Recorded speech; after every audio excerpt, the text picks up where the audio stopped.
हाथों को उठाओ, जितना वचन बोलो मैं सुनूं 100 गुना फलों को लेके आऊं। अंधकार की शक्तियां इन वचनों को चुरा ना सके। परमेश्वर तेरा वचन मेरी जिंदगी में कार्य करे। प्रभु यीशु मसीह के सामर्थी नाम में हम मांगते हैं, आमीन। ऊंचा आशीष तुम्हारी चर्च। स्वागत है, स्वागत है, स्वागत है शाम की मीटिंग में आप सबका। आप सेम वापिस नहीं जा रहे हो, यीशु मसीह के नाम में। अपने अपने घुटनों के बाहर आओ, बाइबल को उठाओ, अपने हाथ में रखो और बोलो मैं परमेश्वर के वचन से प्यार करता हूं। ये मेरे शुद्ध रहने का आधार है। उठाओ उठाओ उठाओ बाइबल को। तेरी सोहबत में मज़ा भारी है, तेरी कुर्बत में शिफा सारी है। क्वायर के लिए परमेश्वर की तारीफ करो। सब जन क्वायर के लिए खुदाबंद की तारीफ करो ऊंची आवाज। हालेलुया। बाइबल को उठाओ, अंगीकार करो। तेरा वचन आज जो मैं सुनूंगा 100 गुना फलों को लेके आऊंगा।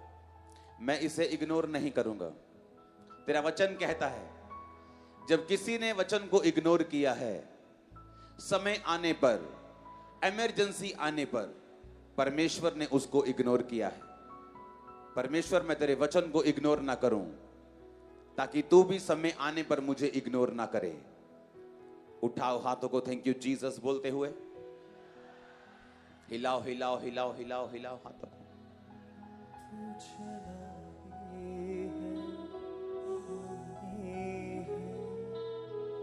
तू यहोवा की मीठी वाणी है, तू जलाली है, आसमानी है।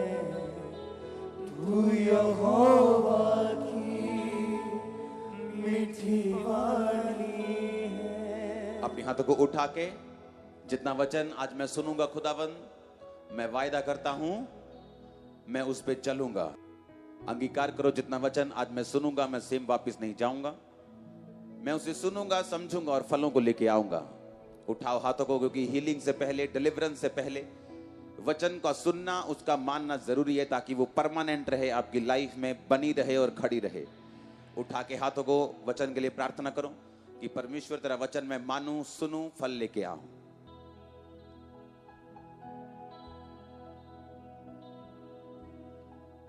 प्रभु यीशु मसीह के सामर्थी नाम में हम मांगते हैं।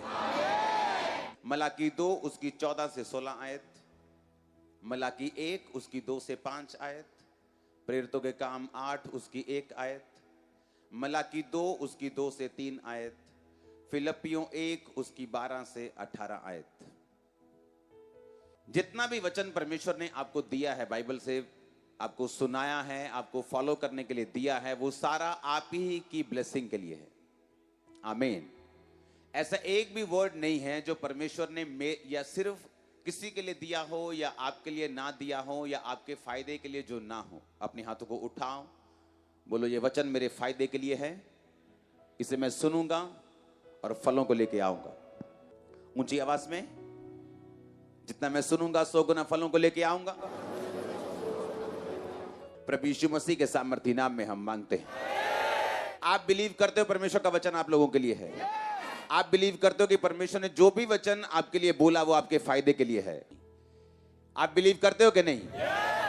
अगर परमेश्वर ने ये कहा कि तुम लोग जाओ और सब जातियों के लोगों को चेला बनाओ, तो ये किसके फायदे के लिए है?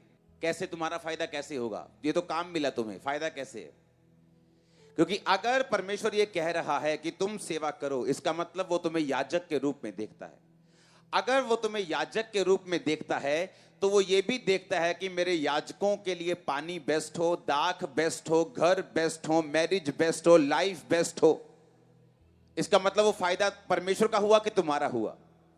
इस दुनिया में ऐसा एक भी वचन नहीं है जो परमेश्वर ने अपने फायदे के लिए लिखा हो, या ऐसा अपने लिए कुछ कहा हो जो तुमको परमेश्वर ने कहा हो, चाहे वो तुम्हारी पवित्रता ही क्यों ना हो, चाहे वो तुम्हारा सेवा करना क्यों ना हो, चाहे वो तुम्हारा परमेश्वर के आगे पीछे घूमना, प्रार्थना करना, फास्टिंग करना क्यों ना हो।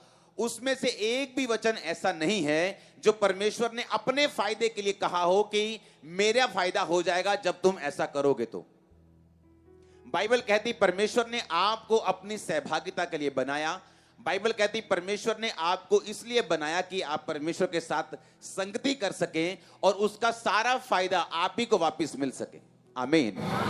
अब अगर परमेश्वर आपको कोई भी वचन कहता है, जिस तरह उसने स्वर्ग में जाते वक्त कहा था कि अब तुम सब जातियों को चेला बनाओ, बाप बेटा पवित्र आत्मा के नाम से उन्हें बैप्टाइज करो और बातें जो मैंने तुम्हें शुरू से लेकर मानना सिखाई हैं उन्हें मानना सिखाओ, और देखो जगत के अंत तक मैं तुम्हारे साथ हूं। इसका मतलब परमेश्वर ने तुम्हें इसलिए कहा था ताकि वो तुम्हें याजक पद दे सके, तुम उसकी सेवा कर सको, वो तुम्हें बेस्ट से बेस्ट दे सके, वो तुम्हें इजरायलियों की तरह सुरक्षित रख सके। इजरायली जो खुदाबंद की सेवा करते थे, बाइबल कहती है दिन को बादल रात को आग का खंभा बन के वो उनकी रक्षा करता था, उसी तरह वो तुम्हारे घरानों को सुरक्षित रखेगा। बाइबल कहती परमेश्वर ने सोना और चांदी निकाल कर लेके आया, उसी तरह वो तुम्हारी फाइनेंस की सप्लाई को पूरा करेगा। बाइबल कहती वो उनको सुबह और शाम मन्ना खिलाता रहा, उसी तरह वो तुम्हारी फूड की सप्लाई को पूरा करेगा। बाइबल कहती कोई भी दुश्मन, कोई बड़ा राजा ऐसा नहीं था जो उनको हरा सका। परमेश्वर तुम्हारे दुश्मनों से तुम्हारी सुरक्षा करेगा और तुम्हें जिताएगा। ये सारे वायदे इजराइलियों के साथ थे, बाइबल कहती है, और परमेश्वर ने इजराइलियों को अपनी सेवा करने के लिए चुना था। इसलिए परमेश्वर ने कहा था यहोशू को, और यहोशू ने लोगों को कि तुम चुन लो तुम किसकी सेवा करोगे। उसने याजकों को नहीं बोला था, सब लोगों को बोला था कि तुम चुन लो तुम किसकी सेवा करोगे, लेकिन मैं तो अपने घराने समेत यहोवा की सेवा करूंगा। आमीन। और सबको बोला था, उसने सिर्फ याजकों को नहीं, सबको बोला कि तुम चुन लो तुम किसकी सेवा करोगे, लेकिन मैं तो अपने घराने समेत यहोवा की ही सेवा करूंगा। लेकिन इसका मकसद परमेश्वर को फायदा पहुंचाना नहीं। जब ये मेंटालिटी से हम आजाद होंगे कि हम परमेश्वर के आगे आगे भागे, वो हमारे पीछे पीछे भाग रहे कि हम उसकी सेवा करें, ये सही गवाही नहीं। कि मैं सेवा नहीं करता, प्रभु मेरे पीछे पीछे भागता था कि सेवा कर, ये राइट टेस्टिमनी नहीं। वो सेवा परमेश्वर इसीलिए कह रहा है कि तुम बचे रहो, तुम्हारा घराना बचा रहे। आमीन। आज सुबह का वचन आप रिपीट सुनना कि जब बाइबल कहती परमेश्वर कहता मैं एदोम के यानी एसाव के जो पहाड़ थे, जो घर था, उसको उजाड़ दूंगा। मैं आपके लिए दोबारा पढ़ता हूं उस वचन को, मलाकी 1 उसकी 3 आयत। मैंने याकूब से प्यार किया और एसाव को अप्रिय जानकर उसके पहाड़ों को उजाड़ डाला और उसकी पैतृक भूमि को जंगल के गीदड़ों का स्थान बना दिया है। जो सेवा के लिए चुना गया था वो याकूब नहीं था, वो एसाव था, क्योंकि एसाव बड़ा भाई था।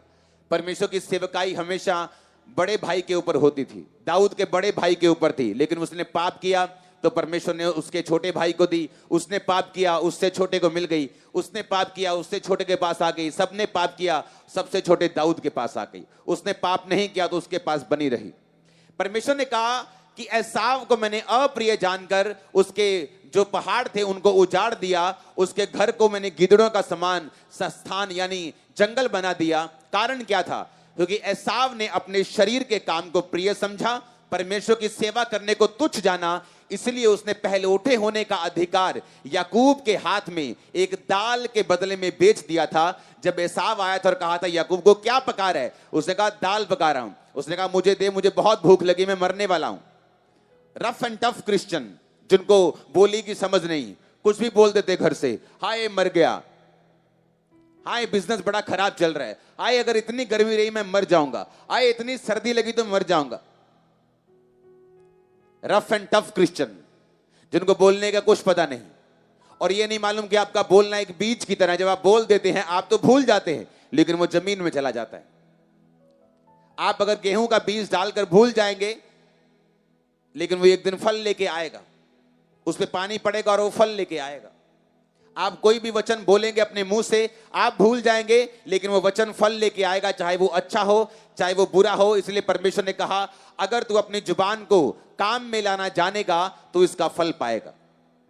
एसाव उसी तरह का क्रिश्चियन था, जुबान पे कोई कंट्रोल नहीं, रफ एंड टफ क्रिश्चियन, डोलों पे भरोसा था। बाइबल कहती है रुआर मनुष्य था, बालों वाला मनुष्य, बड़ा मैनली सा बंदा था, वो मर्द सा बंदा जिसे बोलते हैं, हाँ हट्टा कट्टा सा, डोलों वाला, बालों वाला बंदा। और परमेश्वर के सामने उसने गुनाह किया, अपनी ताकत में भरोसा रखा, पहलौठे होने का अधिकार बेच दिया। परमेश्वर ने वो याकूब को दे दिया, और तब भी कितने साल वो आशीषित रहा बिना सेवा के भी। लेकिन बाइबल कहती है परमेश्वर विलंब से क्रोध करता है। अगर आज वो आपको सेवा के लिए बुला रहा है, आप नहीं करते, 20 साल हो सकता, 30 साल कुछ ना हो, लेकिन एंड बहुत बुरा होगा, क्योंकि वो सेवा आप ही की सुरक्षा के लिए परमेश्वर कह रहे हैं, उसका अपना फायदा उसमें कोई नहीं। क्योंकि बाइबल कहती जब एक जन सेवा को छोड़ देता है, परमेश्वर उससे अच्छा उस सेवा के लिए चुन लेता है, उसकी सेवा कभी नहीं रुकती। अगर एक डिपार्टमेंट को कोई छोड़ देता है, उससे अच्छा बंदा उसको फिल करता है। हमने देखा है अपनी लाइफ में, कोई डिपार्टमेंट ऐसा नहीं जो किसी ने छोड़ दिया हो और उससे बेटर पर्सन ने, नीचे नहीं, उससे 19 नहीं, उससे 21 भी नहीं, उससे 31, उससे 41 वाले बंदे ने उसको फिल किया होगा। आप मेरी बात समझ रहे कि नहीं?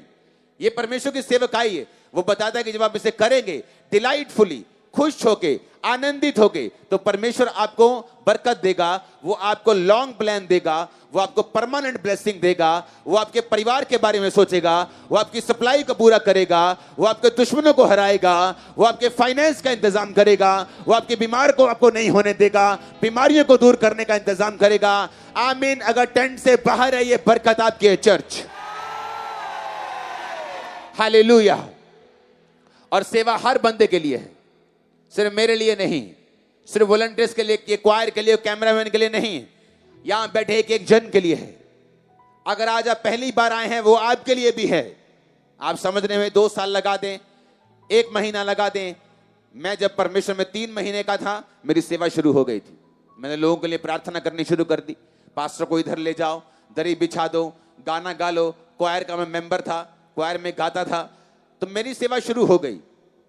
आपको अपनी सेवा करनी है, किसी भी डिपार्टमेंट में करो, कहीं भी करो, सुसमाचार में करो, लोगों को बताने में, बीज बोने में, प्रार्थना करने में, उपवास करने में, चल के जाने में, आप कभी कभी कभी अपने आप को पीछे नहीं देखेंगे अगर आप परमेश्वर की सेवा करेंगे तो। चेलों ने पूछा, हम तेरी सेवा के लिए सब कुछ छोड़ के तेरे पीछे हो गए, फलाने ने अपनी सरकारी जॉब छोड़ दी, देख परमेश्वर टैक्स कलेक्टर था, तेरे पीछे आ गया। मेरा फिश का बिजनेस था, फलाने का दर्जी था, इसने तो अपनी जॉब छोड़ दी, ये अपनी फैमिली इसकी नाराज हुई बैठी है, फलाने बंदे ने तो सारा काम छोड़ के तेरे पीछे हो गया, तो इन्हें क्या मिलेगा? परमेश्वर ने कहा ऐसा एक भी नहीं, नोबडी, जिसने मेरे लिए खेतों, माताओं, बहनों, बच्चों को छोड़ दिया हो, घरों को छोड़ दिया हो, और इस समय अनंत जीवन के साथ, सताव के साथ 100 गुना ना पाए, एक ऐसा एक नहीं। परमेश्वर ने कहा आपको छोड़ देंगे, वो आपको देगा। चेलों ने गुस्सा किया जब परमेश्वर के पांव के ऊपर 200 दिनार का इत्र फेंक दिया। अगर आज मैं उसकी वैल्यू लगाऊं तो वो इत्र 1,80,000 का था। आज अगर एक बंदे की दिहाड़ी 500 रुपए भी लगाएं, अगर 500 को 30 से गुना करें, 15,000 गुना 12 करें, 1,80,000 के करीब अगर 31 दिनों का भी जोड़ लें, तो उसकी वैल्यू बनती थी उस इत्र की। जब उसको पांव में डोला गया तो चेले बोले कि इसको क्यों सत्यानाश किया गया? परमेश्वर ने कहा नहीं, तुमको जब मैं गाड़ा मारा जाऊंगा, तुम्हें मुझे आकर संडे मॉर्निंग इत्र लगाने का टाइम नहीं मिलेगा, क्योंकि लोग इत्र लगाते थे मुर्दे के ऊपर। इसने मेरे मरने से पहले इत्र लगा दिया है। और दूसरी बात, मुझ पर डोला गया तुम्हारा कैरियर, तुम्हारी लाइफ, तुम्हारा बिजनेस कभी व्यर्थ नहीं होगा, सदा इसका नाम लिया जाएगा। अगर आज मैं आपसे बोलूं 12 चेलों के नाम बताओ, आप में से 99% लोग 12 चेलों के नाम नहीं बता पाएंगे, लेकिन इस इत्र का डोलने वाली का नाम अगर मैं पूछूं तो आप बता पाएंगे। परमेश्वर ने कहा जब जब मेरा सुसमाचार सुनाया जाएगा, इस बात की चर्चा तब तक की जाएगी जब तक मैं दुनिया में वापस नहीं आता तुमको लेने के लिए। यह सेवा का मोल था। परमेश्वर के ऊपर उंडेला गया कुछ भी फालतू नहीं। मैं वो इंसान हूं जो अपना 20% बोता था, सिर्फ कैश में 20%, बाकी अपने चर्च के जो खर्चे होते थे चर्च के ऊपर, पास्टर्स के ऊपर, वो अलग करता था। और दूसरे लोगों के लिए मैं एक मूर्ख था। उन्हें लगता था कि अमीर बंदा है, पैसा है, इसके पास वैल्यू नहीं है, इसको मालूम नहीं है कैसे खर्चते हैं पैसे को। हम कमाते हैं, हमें मालूम है, उन्हें ये नहीं मालूम है। मैं भी काम करता था 5 बजे तक, सुबह के शाम के 5 बजे तक पूरा काम ईमानदारी से, बिना चोरी के, हर एक चीज को पूरे दिल से करता था। और जो पॉकेट मनी मिलती थी, जो पैसा मिलता था, उसका 20% मैं देता था। उन्हें लगता कि मैं मूर्ख हूं, लेकिन आज उन्हें मालूम है कि मैंने क्या किया और आज मेरे पास क्या है और परमेश्वर कहां लेके आ चुका है और कहां लेके जा रहा है। उनके सपने में भी नहीं था कि परमेश्वर इतना बढ़ा सकता है। उसकी तरफ से परमेश्वर से उसके साथ किया गया बीज, उसको दिया गया कुछ भी। परमेश्वर ने कहा सुलेमान मैं तुम्हें इतना दूंगा, किसी को नहीं दिया होगा। ऐसा नहीं है कि परमेश्वर ने उसके साथ कोई इमोशनल वादा किया। उसके बाप ने पर्सनल सीड बोया था 20,000 करोड़। आज तक का सबसे बड़ा सीड था वो। परमेश्वर ने कहा तूने आज तक का सबसे बड़ा सीड दिया है, मैं आज तक का सबसे अमीर आदमी तुम्हें बनाऊंगा, तो मुझे हरा नहीं सकता। तूने मुझे भवन दिया, मैं तुझे बड़ा घर दूंगा। तू मुझे कुछ भी देगा, 1 कार देगा, मैं 10 कार दूंगा। कितने मेरी बात को समझ रहे हैं? आप उसको हरा नहीं सकते, आप यीशु मसीह को बीट नहीं कर सकते। आप उसे 1 लाइफ देंगे, वो 100 जिंदगी जैसी 1 जिंदगी देगा। आप उसे 1 घर देंगे, वो 100 घर वापिस करेगा। उसने कहा एक भी जन ऐसा नहीं जिसने मेरे लिए कुछ छोड़ दिया हो और 100 गुना ना पाए। आप क्या बात करते हो? वो चैलेंज करता है आपको, कहता है एक भी नहीं। बोलो एक भी नहीं। एक बोलो अपने पड़ोसी को, साथी को देखा, बोलो एक भी नहीं। आप बोलेंगे एक भी नहीं? यस, एक भी नहीं। ताकि जब स्वर्ग में वो बंदा जाके ये ना बोले कि परमेश्वर मैंने तुझे हरा दिया, मैंने तुझे ज्यादा दिया और तूने मुझे कम वापस किया। परमेश्वर किसी से हारता नहीं। हर बंदा स्वर्ग में जाके बोलेगा प्रभु मैंने तुझे जितना दिया तूने हजारों गुना वापस किया मेरे को। आमीन। इसीलिए मैंने कहा कोई भी ऐसा नहीं जिसने सेवा की हो और खाली हाथ आया हो, उसका परिवार ना बचा हो। तब साहब को लगता था कि क्या है सेवा, रफ एंड टफ बंदा हूं मैं, मेरे पास इतने भेड़ बकरियां, मेरी इतनी पहुंच है, एमएलए मेरी सुनता है, एमपी मेरी सुनता है, सब कुछ मेरे पास है, बिजनेस मेरे पास है, सब अच्छा चल रहा है, बल्ले बल्ले चल रही है, बेस्ट गधा मेरे पास है, आज की बेस्ट फेरारी मेरे पास है, बेस्ट घोड़ा मेरे पास है, बेस्ट खच्चर मेरे पास है। कोई चिंता की बात नहीं है, अपने बल से जिएंगे। समय आता है जब परमेश्वर बताता है कि तुझे मेरी जरूरत है। मलाकी 2:14-16 में लिखा, इसलिए क्योंकि यहोवा तेरी और तेरी उस जवानी की संगनी और ब्याही हुई स्त्री के बीच साक्षी हुआ था जिससे तूने विश्वासघात किया है। क्या उसने एक ही को नहीं बनाया जबकि और आत्माएं उसके पास थी? और एक ही को क्यों बनाया? इसलिए कि वह परमेश्वर के योग्य संतान चाहता है। इसलिए तुम अपनी आत्मा के विषय में चौकस रहो, तुम में से कोई भी अपनी जवानी की स्त्री के साथ विश्वासघात ना करे, क्योंकि इस्राएल का परमेश्वर यहोवा यो कहता है, मैं स्त्री त्याग से घृणा करता हूं, उसको भी जो अपने आप को उपद्रव से ढांपता है। इसलिए अपनी आत्मा के विषय में चौकस रहो, विश्वासघात मत करो, सेनाओं के यहोवा का यही वचन है। मैं आपको इस वचन से एक बात समझाना चाहता हूं, क्यों परमेश्वर ने अपने वचनों को लिखा है।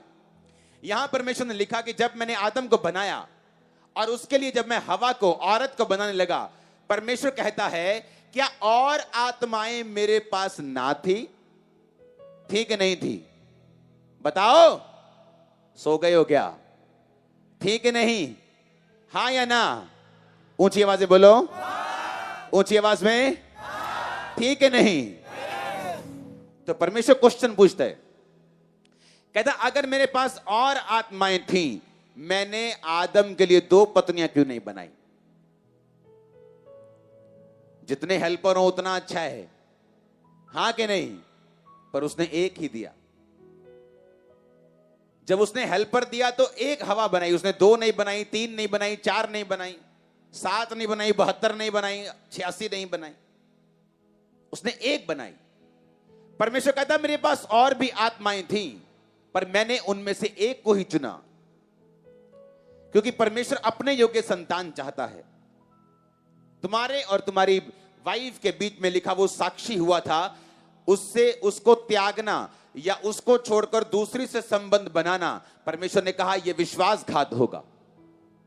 आप बाइबल पढ़ लो, जिन जिन परमेश्वर के लोगों की 1 पत्नी थी उनका परिवार ज्यादा आशीषित रहा है उनसे जिनकी 1 से ज्यादा थी। जब तक मूसा का वचन नहीं आया, चाहे अब्राहम को मालूम था मुझे दशवांश बोना है, बाइबल कहती है याकूब की कितनी पत्नियां थी? कितनी थी? कितनी थी? और अगर आप याकूब की फैमिली लाइफ देखें तो उसके बाप की फैमिली लाइफ से कहीं नीचे लेवल की उसकी फैमिली लाइफ थी। वो दोनों बहनें आपस में लड़ती थी, क्योंकि वो बहनें थी दोनों पत्नियां, कि आज ये मेरे साथ मेरे घर में रहेगा, बोलती थी आज ये मेरे बर्थडे पे आएगा, वो बोलती थी आज मेरे बेटे का बर्थडे है, बोलते नहीं आज ही मेरे बेटे की शादी भी है, मेरे बेटे की आज बरस, ये फलानी चीज है, वो बोलते थे मेरी है। याकूब इसी चक्कर में रहा, उसकी फैमिली लाइफ कभी ब्लेस नहीं रही। जबकि अगर आप दूसरी लाइफ देखें जिनकी 1 पत्नी थी वो ब्लेस रहे। मैं आपको क्यों बता रहा हूं मालूम? जब भी परमेश्वर आपको कोई वर्ड देता है, मैं आपको यह प्रूफ करना चाहता हूं, उसमें मानने वाले का फायदा है, परमेश्वर का फायदा है, नुकसान नहीं। अगर परमेश्वर ये आपसे कहता है, उसमें आपका फायदा है। नए नियम में पौलुस कहता है, जो अध्यक्ष बनना चाहता है वो उस एक ही पत्नी का पति हो, जो सेवा करना चाहता है वो एक ही पत्नी का पति हो। अगर आप राजाओं की जिंदगी देखें तो मैं आपको दावे से कह सकता हूं कि रियल अटैचमेंट किसी वाइफ के साथ उसकी नहीं हो सकती अगर उसकी 70 पत्नियां हैं तो। पॉलिटिक्स चलती होगी दिन रात, जिस तरह सुलेमान की लाइफ में चलती थी। सुलेमान का सौतेला भाई बोलता था मुझे राजा बनना है, उसकी मां जो वो भी राजा की बेटी थी, वो भी अलग अलग प्लान करती थी। अब उस फैमिली की हालत सोच सकते हैं। अगर परमेश्वर कुछ वचन में कहता है तो यह बात हमेशा दिमाग में रखनी है, उसमें मेरा फायदा है। वो मुझे इजी करना चाहता है, वो मुझे ब्लेस देखना चाहता है, मुझे ट्रबल फ्री देखना चाहता है, वो मुझे स्ट्रेस फ्री देखना चाहता है, वो मुझसे प्यार करता है, वो मेरी चिंता करता है। उसे अपनी चिंता नहीं है, वो तो स्वर्ग में है, वो तो सर्वशक्तिमान है। सब मर जाएंगे उसको कोई नुकसान नहीं, सब जी जाएंगे उसको कोई फायदा नहीं, लेकिन वो हर एक वचन बंदे को चाहता है कि वो वचन को माने और जिए। उसने कहा मैं तुम्हारे आगे मौत जीवन रखता हूं, तुम चुन लो। तुम वचन पे चलोगे जियोगे, शरीर के अनुसार चलोगे तो मरोगे। बाइबल कहती है इसहाक को तंग करने वाला एक ही जन था, वो था उसका सौतेला भाई जो शरीर से जन्मा था, इस्माइल। आज भी इस्माइल की प्रजाति, आज भी इस्माइल के वंश जो पूरे मिडिल ईस्ट में रहते हैं, आज भी क्रिश्चियन लोगों को तंग कर रहे हैं क्योंकि वो शरीर से जन्मी हुई संतान थी और इसहाक आत्मा से जन्मा हुआ था। जब भी आप शारीरिक तौर पे चलेंगे, जो परमेश्वर का प्लान होगा वो सताया जाएगा। आत्मिक लोग सताए जाएंगे, आत्मिक लोगों को दिक्कत होगी जब आप शरीर से कोई काम करेंगे। आप ही के शरीर द्वारा किया गया काम आपको आत्मा में दिक्कत देगा, आपकी आत्मिक तरक्की में दिक्कत देगा। जो परमेश्वर का प्लान है, आपकी ओरिजिनल लाइफ, ओरिजिनल प्लान जो है, उसी में वो रुकावट को डालेगा। अपने पड़ोसी को बोलो जो कुछ परमेश्वर कहता है उसमें परमेश्वर का नहीं तुम्हारा फायदा है। इसलिए आज से तू वचन को पढ़ेगा, वचन को मानेगा, क्योंकि उसमें तेरा फायदा होगा। तू सेम वापिस नहीं आएगा। आमीन हो चाहिए आशीष सबकी है यीशु मसीह के नाम में। आप मेरी बात समझ रहे कि नहीं? सुबह का वचन, अभी का वचन जो मैंने पढ़ा, ये मैंने सुबह नहीं पढ़ा था, आप इसको दोबारा सुनेंगे, मनन करेंगे इसके ऊपर कि क्यों परमेश्वर ऐसा कहता है, ताकि हम बचे रहें, ताकि हम आशीषित रहें। अगर आप ध्यान से देखें बाइबल में तो पनन्ना और जो हन्ना थी वो दो पत्नियां थी। हन्ना के बेटा नहीं था और पनिन्ना के बच्चे थे। हन्ना इसलिए उदास नहीं थी कि उसके बच्चा नहीं है, इसलिए वो रोटी नहीं खाती थी, इसीलिए वो निराश रहती थी, दुखी, इसलिए नहीं। इससे ज्यादा उसे इस बात की चिढ़ थी कि उसकी सौतन उसे ताने मारती थी। जिस फैमिली में परमेश्वर का ऑर्डर फॉलो नहीं होता, वो फैमिली हमेशा ट्रबल में रहती है। उसको शरीर में मजा आ सकता है 5 मिनट का, लेकिन वो लाइफ टाइम एक सजा है, वो लाइफ टाइम एक ट्रबल है, वो लाइफ टाइम एक दुख है जो इंसान ने खुद मोल लिया है। क्योंकि बाइबल कहती है वो स्त्री के त्याग से घृणा करता है, वो स्त्री के विश्वासघात से घृणा करता है। मैं जानता हूं आपकी लाइफ सेम नहीं रहेगी। मैं जानता हूं बहुत से लोगों की लाइफ जिसे शैतान कुंडी में फंसाने वाला था, आज उसकी कुंडी जल के नाश होगी, वो शर्मिंदा होके वापस जाएगा। आमीन ऊंचा चाहिए चर्च मेरे को यीशु मसीह के नाम में। हालेलुया। आज से आप एक वायदा करेंगे, जो कुछ आप पढ़ेंगे आज से आप इस मेंटालिटी के साथ पढ़ेंगे, इस सोच के साथ पढ़ेंगे कि जो कुछ मैं पढ़ रहा हूं उसमें मेरा फायदा है। आमीन। जो कुछ मैं पढ़ रहा हूं बाइबल में, मसीही लोग कभी फाइनेंशियली बरकत नहीं पा सकते अगर वो टाइथ को नहीं बोएंगे तो। कभी भी मैंने प्रार्थना करने वाले प्रेयर वॉरियर्स, ब्रोकन टूटे हुए गरीब, इतने गरीब देखे हैं कि आप बोलेंगे कि ये क्रिश्चियन नहीं हो सकते। प्रार्थना वॉरियर की बात कर रहा हूं, रियल प्रेयर वॉरियर्स, सामर्थी प्रेयर वॉरियर्स। उन्हें लगता है प्रार्थना कर रहे हैं, प्रभु हमारे पास है, लेकिन बाइबल कहती परमेश्वर अपने वचन से कभी हटता नहीं। अगर उसने कहा है बाइबल में मलाकी में कि अगर तुम टाइथ बोओगे तो मैं आसमान की खिड़कियां दरवाजे खोल के डैम गेट खोल दूंगा। डैम के पीछे पानी होता है, लेकिन अगला हिस्सा कई बार सूखा हुआ होता है अगर डैम वाला बंदा उस गेट को ना खोले। स्लूस गेट उसे बोलते हैं। परमेश्वर ने कहा पीछे तो पानी है पर आगे सूखा रहेगा सारी उम्र। परमेश्वर तो आशीषों से भरा हुआ है, वो तो राजाओं का राजा है, लेकिन तुम रंक की तरह, तुम एक भिखारी की तरह जीवन बिताओगे अगर तुम मेरे वचन को नहीं मानोगे। तो जब तुम मानोगे मैं स्लूस गेट खोल दूंगा, मैं डैम गेट खोल दूंगा, वो पानी पानी हो जाएगा, पीछे का पानी आगे आ जाएगा, बरकत आ जाएगी। परमेश्वर के वचन ने लिखा। अब मानना ना मानना हमारी इच्छा है, अब मानना ना मानना हमारी इच्छा। हमें वो प्रेशराइज नहीं करता, क्योंकि परमेश्वर अपना काम कर लेगा। अगर एक व्यक्ति नहीं करेगा वो दूसरे के दिल में डाल देगा। उसका काम ना पैसे की वजह से रुकेगा, उसका काम ना लोगों की वजह से रुकेगा। हमें ये सोच के चलना है अगर मुझे प्रिविलेज मिल रहा है सेवा करने का तो ये मेरा फायदा है, ये मेरा बोझ नहीं है। अगर मैं बोने का प्रिविलेज ले रहा हूं, मौका दे रहा है प्रभु मुझे, तो मेरा प्रिविलेज है, ये मेरा मौका है। अगर मुझे सेवा करने का चांस मिल रहा है, ये मेरा प्रिविलेज है, ये मुझ पे दया है, ये मुझ पे फेवर है, ये मुझ पे बोझ नहीं है। डिलाइटफुली, चेयरफुली, आनंदित होकर जो सेवा करेंगे उसकी सुरक्षा को देखेंगे ऐसी जो कभी नहीं देखी। आमीन। चाहिए बरकत तुम्हारी है। हालेलुया। आप मेरी बात समझ रहे कि नहीं? हां, ऐसा लगता है कि रात चलती रहे मीटिंग, कभी वर्शिप चलती रहे, कभी वचन चलता रहे, कभी प्रेयर चलती रहे। हालेलुया। शरीर नहीं मानता, आत्मा तैयार है। आमीन। अपनी हाथों को उठाओ। आप मेरी बात ध्यान से समझना। जो कुछ भी प्रभु आपसे कहता है वो किसके फायदे के लिए है? कहता मैं स्त्री त्याग से घृणा करता हूं, वो किसके फायदे के लिए है? तुम्हारे फायदे के लिए। जिस डिपार्टमेंट में, जिस आपके बिजनेस में, जिस आपके वर्क में आपकी वाइफ, आपकी बहन, आपकी मां आपके साथ होगी, वो कहीं अधिक फलदायक होगा। उसने आपको एक हेल्पर दिया है। वाइफ सिर्फ पोछे मारने के लिए घर में नहीं है, पर इसका मतलब ये नहीं पोछे ना मारे, लेकिन परमेश्वर ने उसको आपको एक हेल्पर के रूप में दिया है। अगर आप उसको समझेंगे कि मुझे विश्वासघात नहीं करना और परमेश्वर के प्लान को आगे रख के चलना है, आप देखेंगे क्या होता है आपके घर में। चर्च आने से ऐसा क्या होता है कि आपने कई टेस्टिमनीज मैंने सुनी है कि मैं चर्च में आया, मेरा डिवोर्स कैंसिल हो गया, मेरी वाइफ मेरे पास है, हमारे बच्चे हो गए। ऐसा क्या हो गया? चर्च आने से आपको वचन पता चलता है, आपको प्रभु की मर्जी पता चलती।